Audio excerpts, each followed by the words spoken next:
Hello students, welcome and welcome back to the channel. आज का topic है resources and development. Resource का मतलब क्या है? हर वो चीज जो हमारे इन्वायरमेंट के अंदर अवेलेबल है और हमारी ह्यूमंस की नीड को सेटिस्फाई करता है। बट शर्त ये है हमारे पास उतनी टेक्नोलॉजी हो, हम उस रिसोर्स को ले सके, हमारे पास उतना पैसा हो, हम उस रिसोर्स को ले पाए। थर्ड क्या है? उससे हमारे कल्चर में किसी को भी कोई हार्म नहीं होना चाहिए, कल्चरली एक्सेप्टेबल। अब कितने तरीके के रिसोर्स हैं और उन्हें हमें कितने ग्रुप में डिवाइड कर सकते हैं? पहला है ओरिजिन के बेसिस पर, यानी वो रिसोर्सेज बनते कैसे हैं। पहला है बायोटिक लिविंग बीइंग्स, जैसे ह्यूमंस, एनिमल्स, प्लांट्स।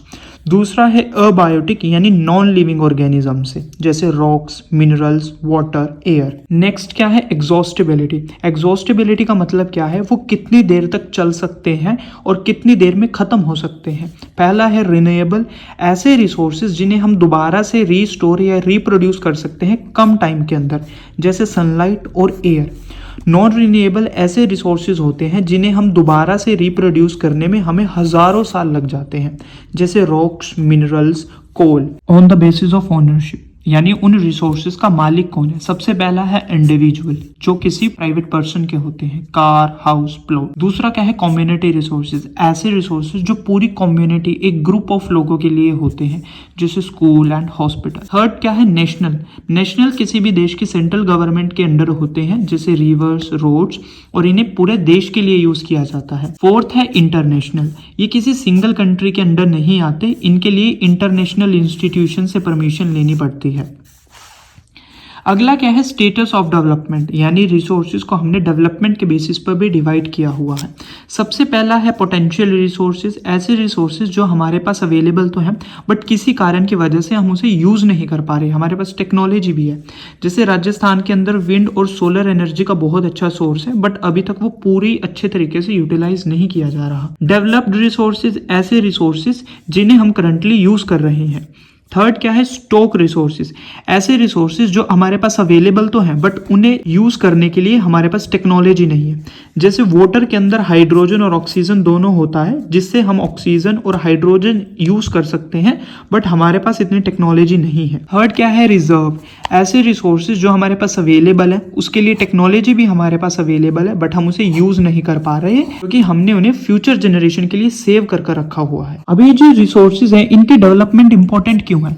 देखिए, डेवलपमेंट का मतलब ये है इनका प्रॉपर यूज करना और प्रॉपर यूटिलाइज करना। इन्हें प्रॉपर यूज करना इसलिए जरूरी है, एक तो रिसोर्सेज बहुत ज्यादा डिप्लीट होते जा रहे हैं, खत्म होते जा रहे हैं लोगों के लालच के कारण। दूसरा क्या है? अनइक्वल डिस्ट्रीब्यूशन, यानी रिच को रिसोर्सेज मिलते हैं और पुअर को रिसोर्सेज नहीं मिलते, जिसके कारण सोसाइटी दो हिस्सों में डिवाइड हो जाती है। अगला क्या है? ग्लोबल क्राइसिस, हम रिसोर्सेज को अच्छे से यूज नहीं कर पा रहे, जिसके कारण ग्लोबल क्राइसिस, जैसे ग्लोबल वार्मिंग हो गया, पोल्यूशन होना। तो इसी कारण से हमें रिसोर्सेज को सस्टेनेबल तरीके से यूज करना है। अब सस्टेनेबल डेवलपमेंट का मतलब क्या होता है? रिसोर्सेज को इस तरीके से यूज करना हमारी आज की जरूरतें भी पूरी हो और कल की जरूरतें भी पूरी हो, वो चीजें आज ही खत्म ना हो जाए। तो इसे अचीव करने के लिए 1992 में 100 से ज्यादा वर्ल्ड के लीडर्स ने एक मीटिंग करी थी ब्राजील के रियो डी जेनेरियो में। एजेंडा 21 उसका रिजल्ट रहा। ये ऐसा था जिसके अंदर उन्होंने 21st सेंचुरी में सस्टेनेबल डेवलपमेंट को अचीव करना था। किस तरीके से? वो गरीबी को दूर करेंगे, डिसीजेस को कंट्रोल करेंगे, इन्वायरमेंट को डिग्रेड होने से बचाएंगे और सस्टेनेबल इकोनॉमिक डेवलपमेंट को अचीव करेंगे। इकोनॉमी की डेवलपमेंट भी करेंगे बट इन्वायरमेंट को भी हार्म नहीं करेंगे। अब सस्टेनेबल डेवलपमेंट को अचीव करने के लिए हमें रिसोर्सेज की प्लानिंग करनी पड़ेगी, और रिसोर्सेज की प्लानिंग हम 3 स्टेप्स में करते हैं। सबसे पहले हम ये चीज देखते हैं भी रिसोर्सेज कहां पर अवेलेबल है, सर्वे करते हैं और एस्टिमेट लगाते हैं कहां पर है और कितना है। ये करने के बाद हम क्या करते हैं? एक स्ट्रक्चर बनाते हैं जिसमें हम मशीन्स, लेबर, स्किल सेटअप करते हैं भी उस रिसोर्स को हम निकाल कैसे सकते हैं, वहां से यूज कैसे कर सकते हैं। तीसरा क्या है? उस रिसोर्स का प्लान बनाना इस तरीके से भी वो रिसोर्स हमारे पूरे नेशन के डेवलपमेंट में हमारी मदद करे, यानी पूरे नेशन को उससे मदद मिले। अब सबसे इंपॉर्टेंट रिसोर्स को देखते हैं, जो है हमारा लैंड यानी जमीन।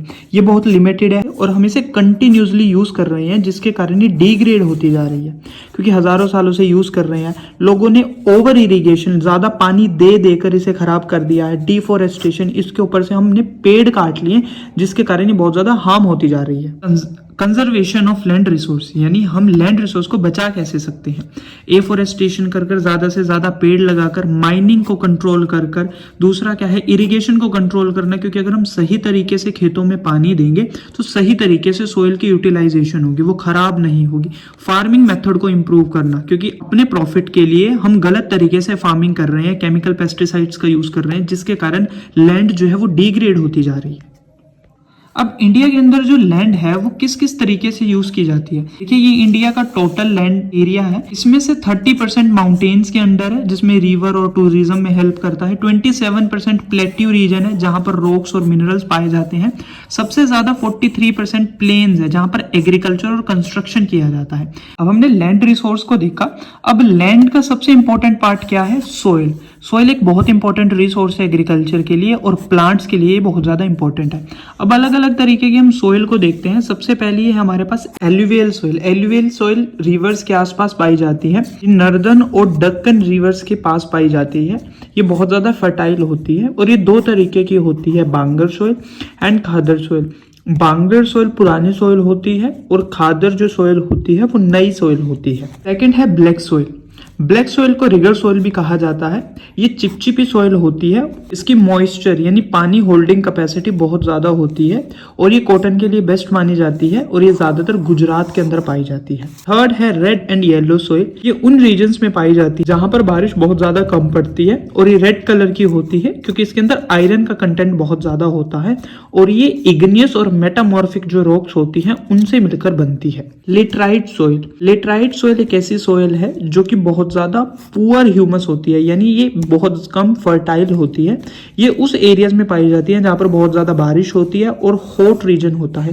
पहले तो बारिश पड़ जाती है, ये गीली हो जाती है, फिर क्या होता है ड्राई सीजन इसे सुखा देता है, तो ये एक तरीके की ईंट की तरह मजबूत हो जाती है। और इसका जो वर्ड आया था लेटर का मतलब होता है ब्रिक, ईंट, तो इसका वर्ड वहां से आया था। नेक्स्ट है माउंटेन सोइल। ये वो सोइल है जो माउंटेन और हिली रीजन्स में पाई जाती है। थर्ड है एरिड सोइल। ये ड्राई रीजन्स में पाई जाती है। इसका रेतीला टेक्सचर होता है और पोरस यानी ये दानेदार होती है जिसके अंदर से हवा बहुत इजीली पास हो जाती है। ये भी बहुत लेस फर्टाइल होती है। अब इतने ज्यादा टाइप की सोइल्स हैं, तो सबसे अच्छा तरीका क्या है सोइल को याद करने का, वही सबसे पहले एरिया याद करो, फिर उनमें क्रॉप्स कौन से लगाई जाती हैं, उसके अंदर क्या क्या होता है और उसके स्पेशल फीचर्स क्या है, ये सब टेबल आपको डिस्क्रिप्शन में दे दिया जाएगा। नेक्स्ट क्या है soil erosion and conservation.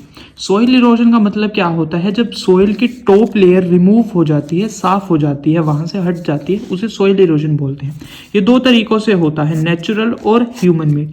Natural हवा और पानी के कारण, ह्यूमन के ओवर ग्रेजिंग, जब वहां पर भैंस गाय बहुत ज्यादा चर लेती हैं, तो डिफोरेस्टेशन के कारण, जब हम पेड़ों को काटते हैं, पेड़ों की जो जड़ें होती हैं वो मिट्टी को अपने अंदर होल्ड कर रखती हैं और साफ होने से बचाती हैं। थर्ड रीजन है माइनिंग। ये थे कुछ रीजन सोइल इरोजन के। अब हम उसे बचा कैसे कर सकते हैं। सबसे पहला है कॉन्टूर प्लगिंग। नेक्स्ट क्या है टेरेस फार्मिंग। सेकंड क्या है स्ट्रिप क्रॉपिंग। शेल्टर बेल्ट भी इसीलिए लगाई जाती है बीच में पेड़, ताकि पानी का जो फ्लो है वो टूटे और सोइल इरोजन ना हो। सो ये था आपका chapter resources and development. Thank you so much guys for watching this video.